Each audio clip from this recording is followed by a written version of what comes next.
سلام. با پولایی که به زحمت به دست آوردیم چیکار کنیم؟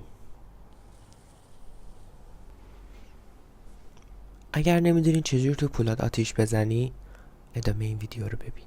سلام، من نظام. خیلی خوش اومدین به ویدیو جدید و خیلی خوش اومدین به ویدیوی نقد بسیار بسیار حرفه‌ای و بسیار بسیار هوشمندانه از PS پورتال.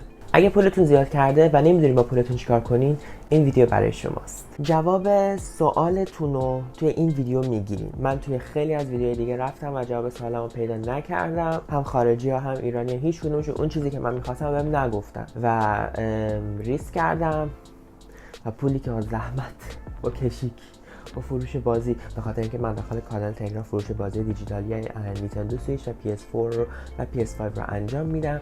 اگر دوست دارین که کارت ظرفیتی رو با قیمت بسیار پایین تهیه کنین، لینک کانال تلگرام داخل دیسکریپشن هست.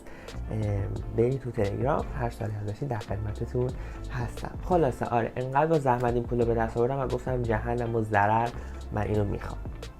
یه سری توضیحات اولیه رو میگم، ولی خب میدونم خیلیاتون میدونینش و خیلی ویدیوهای دیگه هم بهش راجبش صحبت کردن.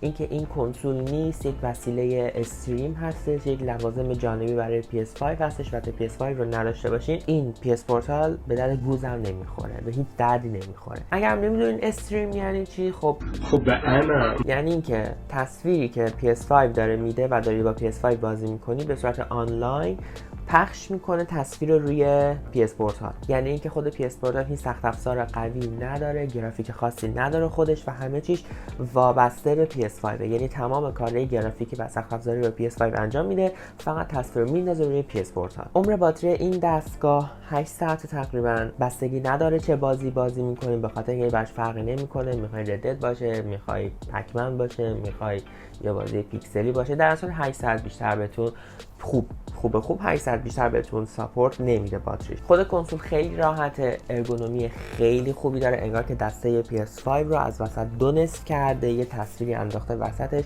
حالت ارگونومی خیلی خوبی داره، خیلی راحت تر از نینتندو سویچه و خیلی راحت تر از بقیه کنسول دسته ایسوس روگ، لنوو لیژن، به خاطر اینکه این چون بازم میگم تصویر رو فقط انتقال میده، خیلی سبک‌تره و سنگینی خاصی رو دستتون احساس نمی‌کنی.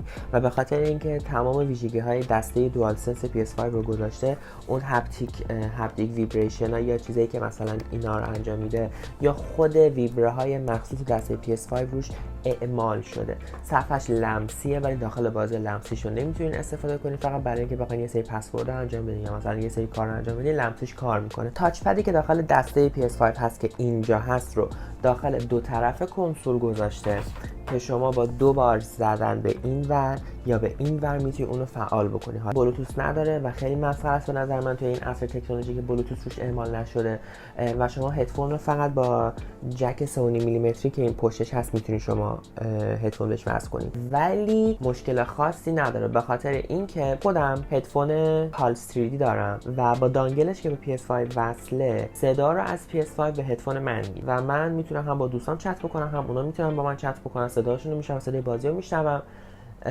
و دیگه نیازی نیست که حالا حتما بگم وای این چرا بلوتوث نداره و نمیتونم با بلوتوث به این وصل بشم. هدفونم میزنم، هدفونم به PS5 وصله، صدای PS پورتال رو قطع میکنم و صدا رو از طریق پلی استیشن من توی گوشام میشنوم. خب میریم راجع به اون سوال اصلی که همه میپرسن: برای کی خوبه؟ برای چه کاربردی خوبه؟ چه اینترنتی میخواد؟ چه دم و دستگاهایی میخواد؟ چه هزینه‌های جانبی میخواد؟ من جواب سوالم اصلا تو یوتیوب پیدا نکردم.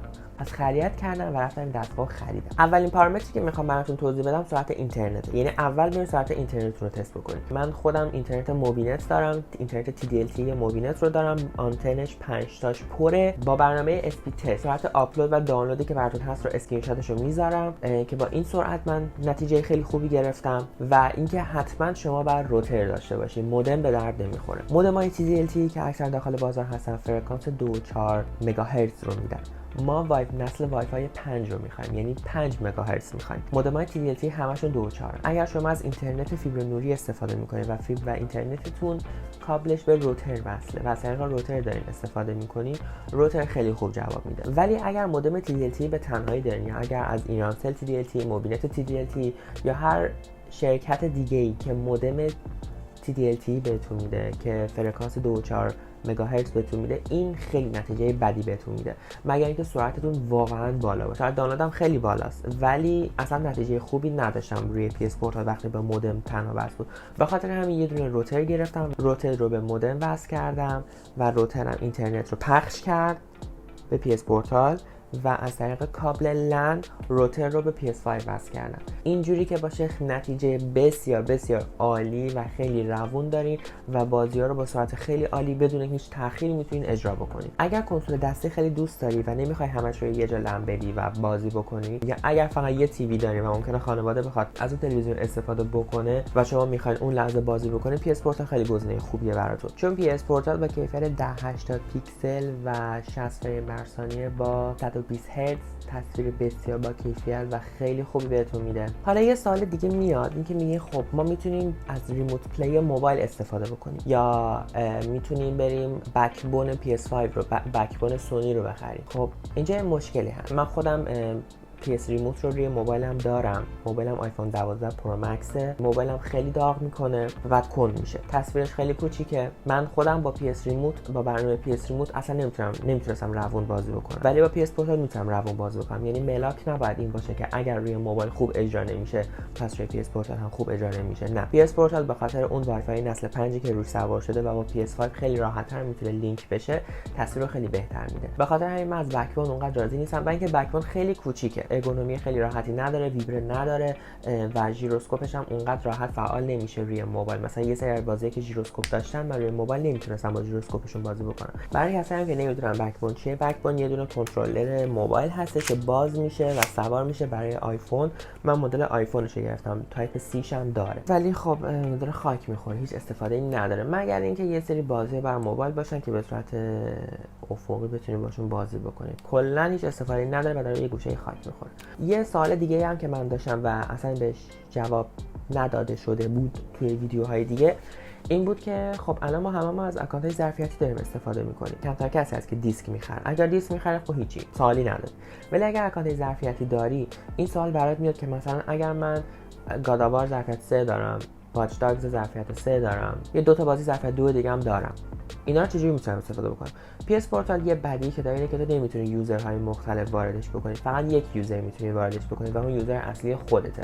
به خاطر اینکه بعد ایمیل، پسورد و کد 2 مرحله‌ایشو داشته باشی که خب از کسایی که ظرفیت 2 یا ظرفیت 3 دارین بازی می‌خرین، کد 2 مرحله‌ای رو برای بار دوم یا سوم دیگه بهتون نمیدن، فقط برای موقعی بتونن که روی کنسول ادش کرده باشید. به خاطر همین برای چه کسایی خوبه؟ اگر شما بازی‌های ظرفیت 2 روی کنسولتون دارین، میتونید از PS پورتال از اون بازی استفاده بکنید. به خاطر اینکه ظرفیت 3 باید خب برید داخل اون یوزر بازیه و PS پورتال شما به یه یوزر دیگه لینکه.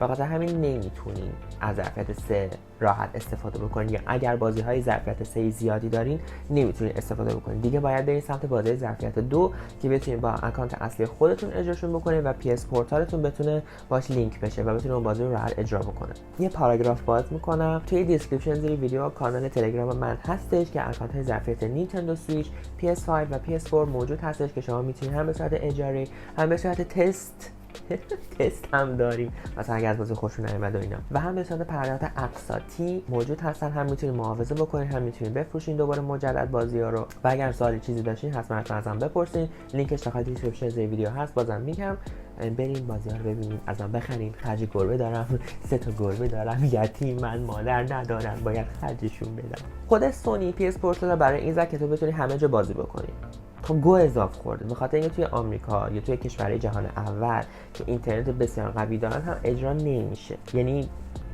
روون نیست، اصلا روون نیست، خیلی باید اینترنت فضایی داشته باشی. به خاطر همین اگر PS پورتال رو می‌خواید بخرین، این که بخواید خارج خونه ازش استفاده بکنید بعد بذارین دور، فقط توی خونه میتونید استفاده بکنید. اگر یه اینترنت 5G هم تو خونه داشته باشین که PS5 بهتون بهش وصله، هم اونجایی که هستین یه اینترنت 5G خیلی قوی باشه که در آن واحد تصویر رو اینطوری تکون بده. توی خونه فقط بحث اینترنتش نیست، وقتی به روتر وصل میشه بخش زیادی از تصویر رو اون توانایی روتر انتقال میده، یعنی اینترنت زیادی مصرف نمیکنه PS پورتال و فقط اون لینک شدن به PS5 اینترنت میخواد. ولی برای اجرای بازی یا انتقال تصاویر بین بازی فقط اون قدرت روتر، اون آپلود و دانلود روتر، اینترنت نه، از طریق اون انتقال میده. به خاطر همین برای خارج خونه اصلا خوب نیست و برای داخل داخل خونه پیشنهاد میشه، حجم بالایی هم مصرف نمیکنه. حالا در کل بخرمش یا نه، اینو خودتون دیگه جواب میدین. اینکه من خودم برام ارزش خریدشو داشت. من خیلی دوست دارم یه جای مختلف بشینم بازی بکنم، یا من کنسول دستی خیلی دوست دارم، خیلی کنسول دستی من دوست دارم. اگر سوالی داشتین و جوابش داخل ویدیو پیدا نکردین، حتما توی کامنت ها، توی تلگرام، تو پیج اینستاگرام ازم بپرسین، حتما با کمال میل جواب میدم. مرسی که تا اینجا ویدیو رو دیدین. امیدوارم که مفید واقع شده باشه و فعلا تا ویدیو بعدی، خدافظ.